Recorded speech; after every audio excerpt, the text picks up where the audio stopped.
Hi folks, welcome back to the channel. So yes, we've got some repairs being undertaken on the Himalayan. A couple of things that we noticed when we were riding on our last ride over the Dales down Dadman's Hill. We had a bit of a clanking headset. The other thing that we're looking at doing is fitting a fork emulator. So I've stripped the forks down, give them a good clean. So you can see we've got a progressive spring. This is stock, it's all stock. They're the extended fork caps that lift the suspension up by about 40mm. A couple of shims there, so we use a couple of shims just to space underneath the caps. Just gives a little bit of preload. So this is the stock damper. I think that's the compression hole, and if you look round here, there's a tiny hole there. You can see ever so slightly. So I'm waiting for the fork emulators to arrive, but my understanding, and it's caused a bit of a stir on the local Facebook page between enthusiasts, but my understanding is what we have to do is drill this hole, drill extra holes in this damper, so effectively it voids the damper. So all the holes are doing is just basically making this particular setup redundant. And the fork emulator actually goes on the top here, which I haven't received yet. And you adjust the fork emulator, which effectively enlarges the size of the damper oil hole. So if you think about it, the bigger the hole, the less damping. The smaller the hole, the harder the damping, which makes sense because it's just down to oil flow. But apparently these emulators have got a what I call a blow-off valve. So if you take a big hit on the fork, then they will basically allow oil at pressure to bypass the emulator valve, which effectively means you'll get a bit more compression. That's my understanding, but what we'll do is we'll wait for the emulators to arrive from TEC. So I'm getting them from TEC Bike parts, and we'll have a look. But while I'm here, I've made, so quite a few people sort of like wonder, you know, how do you get these dampers out of the fork legs? Well, basically in the bottom of the fork leg you'll see there's a thread, so that bolt here, so this bolt here, excuse me, I've only got one hand and got a mount, but that bolt obviously screws into, let's put this over here, so that bolt screws into the damper like so inside the fork. So what I did to release this basically was turn the fork upside down. I used an impact driver with a Allen bolt on, just slightly compress the fork leg and then release the bolt quickly with the impact driver, and that is enough to withdraw the bolt, and we don't need to use any special tools to lock the damper. I don't think I'm going to be able to do that when we come to refit it. So so what I'm going to do is I've made this damper locking tool here. So it's just a little bit of uni-strut, so it's a little bit of a steel plate that I've filed down, and basically what happens is, so the tool comes in, rotate, and it just clicks into there like that, it locks that in. So what I would do is obviously insert that into the fork leg and lock out the damper so I can put the bolt on the other end. But I'll show you that on the assembly. Basically 27mm along here and 23mm probably, and I made mine by 5mm.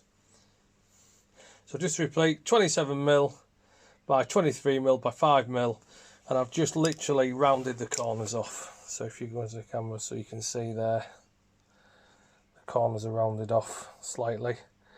So it's just a little bit of M8 rod, yeah, which will slide into the fork and rebuild the fork to lock the damper. So back again, this time the fork emulators have arrived. So these are the YSS Fork Emulators supplied by TEC Bike parts in the UK, and TEC also give a spacing ring,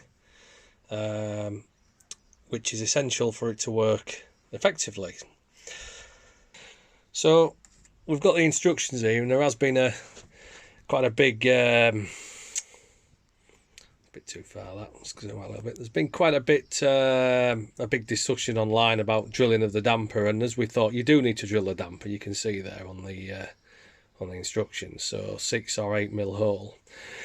So what we've done is it says there in the instructions, basically drill the compression hole and additional holes as per size of the piston rod. So I've measured the piston rod here, and the piston rod is actually 267 millimeters. Now the issue we've got is that's the stock damper oil hole there, and according to the instructions on YSS, we need to make that that needs drilling out to 8 millimeters. But I also need, because of the length of the rod, I'm going to need an additional 2 more holes drilling, so I'm going to need 6 holes altogether. So the dilemma I've got is on the actual instructions. It says there, you can see there's the compression hole in the middle there. So there's the compression hole. However, looking at this, if I go onto here, 10 mil from there is on the chamfer, and that's also into the thread of the bolt. So I don't want to go any lower than that, because it's going to obviously be a void because of the bolt. So what I've done is I've measured 30 millimeters. So it says the holes need to be a minimum of 10 millimeters apart. So I'm going to drill a hole here. I'm going to enlarge the stock hole, and then at 90 degrees on the other side, I'm going to pop another hole through there. So we're going to drill 3 holes right the way through to give 6 openings, and then I'm going to chamfer the openings, obviously for oil flow. Okay, here goes. Drilled the pilot holes, which you can see. So we've got the original compression hole, and then at 90 degrees we've drilled right through and drilled a pilot hole. So they're the pilot holes in. So what we need to do now is we need to drill these out to 8 millimeters. So I'm going to drill these out to 8 mil. Obviously I haven't got a pillar drill, I haven't got a workshop, I'm doing this at home, so try and drill the holes as parallel as you can. Ideally if you've got a pillar drill, it'll be, you get a nice 90, but yeah, okay, so we'll drill the 8s now, and then we'll put a chamfer on. Okay, so we've drilled the damper rod, 8 mil holes, and we've chamfered them. So I'll just put a chamfer on there, and I'm just going to give it a good wash out to make sure we get all the swarf out there. So there's a bit of swarf in there. Okay, so we'll just do the other one, and then we'll move on to the next stage. Okay, so we've drilled both. So both damper piston rods have been drilled, same dimensions, same locations, have been chamfered. I've cleaned give them a flush out, and hopefully there's no swarf in there, but we'll do that again. So the next thing we need to do is the spacer rods here. So these tubes, the preload tubes, so they go on top of the spring. What we have to do basically is we need to measure the depth of the emulator and basically cut that accordingly. We need to cut this down to basically compensate for the thickness of the emulator. But what I'm going to do is I'm going to add 6 mil, so I'm probably going to go something like that. So the tube's a little bit longer to give us a bit of preload. So that would be stock, but we're just going to put 6 mil on there. So I'll measure that. and yeah, cut that nice and square. So again, if I was in a workshop, I'd get that on a 90 saw and we'll get that cut. So I'll have to try and do this very carefully using set squares and a hacksaw. So take the time, mark right the way around, and just make sure we get a nice even cut. Okay, so we've cut the spacers down, got them as square as I can, so you can see there's just about 6mm of extra height on there for a bit of preload, so I'll cut the other one down to match. We've cut the spacers down, and you can see there I've taken about that much off. So we've just left a little bit on, like I said previously, just for a bit of preload. What I'm going to do now is just basically file the ends down so nice and smooth, deburr them and wash them out, and then we can start putting the forks together. Okay, so this is the arrangement. We've got the modified damper here with the holes drilled. We've got the emulator valve here, which has a spacer ring, and I believe it's not very clear on the TEC instructions, but I think the spacer ring goes on the bottom. Then you've got the spring, then you've got the cut down spacer tube, and then we've got the fork cap. What I have thought about doing is getting this board out and getting a bolt through there onto a washer so we can adjust the preload, but if I'm honest, I'm not going to be that fussed about that. Okay, so now what we'll do is we'll just clean it all up, make sure it's definitely nice and clean, there's no swarf from the machining process, and then we shall rebuild. And I'm going to use a 15 weight oil, and I'm basically going to set it probably the similar oil level to what the stock bike has, which I think is about 435 millilitres, but don't quote me on that, I'll double check. But what we have to do with this emulator valve here, you can see there's a diaphragm in there, so when you take a big hit, it'll just basically blow off, I guess, and bypass the oil. But you can adjust the tension by number of turns. So at the moment the default is 2 full turns. I'm going to add another 1.5 turns because a lot of people videos who I've watched, they seem to say that from the factory another 1.5 turns seems to be the magic number. But obviously if it's wrong, then it's a case of stripping the whole thing, well, not taking the fork out, but taking the spring out and getting a magnet and so on, and trying to fish this out, adjust it. So it's a bit of a faff to adjust it, but I guess once it's set up, there's no reason why we could just leave it in place. So we're going to rebuild it now. So we've got the fork in the vise. First thing to do is pop the damper in.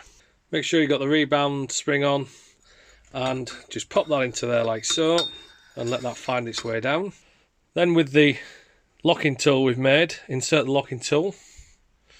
So push that in, that'll go all the way down, and you'll feel it. If I twist and lock in there, that's locked in. Then get the cap bolt, make sure we've got the washer on there, a little bit of Loctite, so we'll put a little bit of Loctite on there as well, just to make sure that that's locked in place, it doesn't come undone. But make sure you don't forget the copper washer, otherwise you'll have an oil leak. You can see why we need a locking tool, because when I rotate the cap bolt, you can see that inside the damper is just rotating. So I'm going to put an adjustable spanner onto that lock there, put my torque wrench onto the bottom there, check what the torque is, torque that down, and then basically nip the damper in place.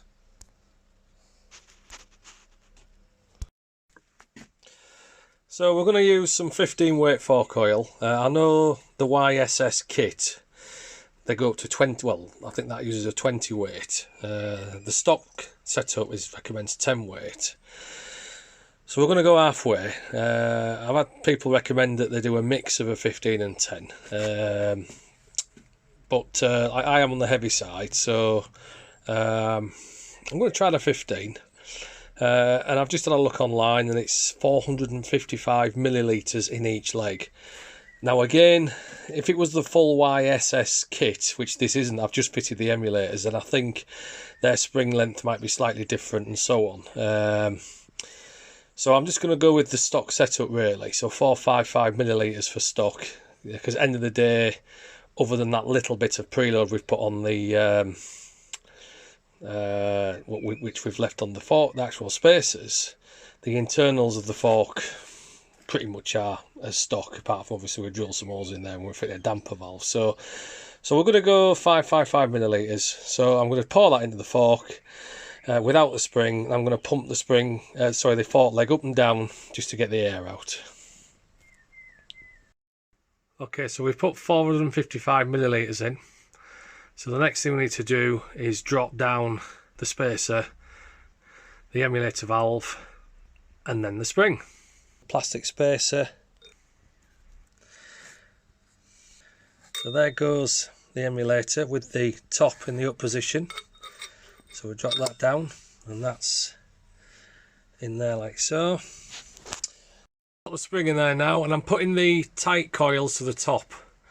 So there's all sorts of theories about this. They say that the unsprung mass is better. Obviously it's lower down, there's less unsprung mass at the bottom.